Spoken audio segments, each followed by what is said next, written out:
እያንዳንዱን ሂደቴን ራሴን አስተምሬ ባለፍኩበት ግን የነበረኝ እንደ ወንድምም እንደ አባትም እውቀት እንኳን ያጠፋል እንደ መምህሩ ነው ያስተምረኝ የነበረው።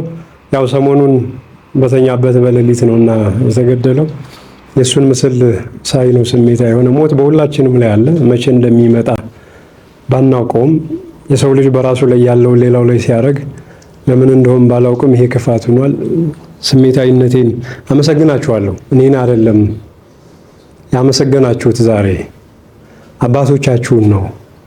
ስለ ሀገራዊ እውቀት ሲወራ ብዙ ጊዜ የሀገር በቀል እውቀትና ክህሎት በምናወራ ሰዓት የራሳችን የሆነን ነገር እናጣጥለዋለን።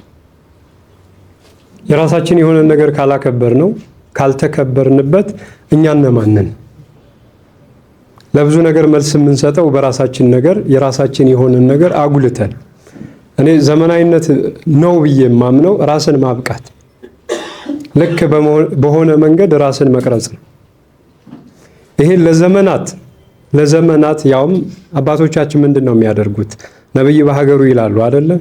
አርቀው ስለሚያስቀምጡ ነው። አልከበር ብለው አይደለም። መደነቅ ስለሚጋርድ ስለሚጥል ጠልፎ ስለሚጥል አድናቆትን አይፈልጉም።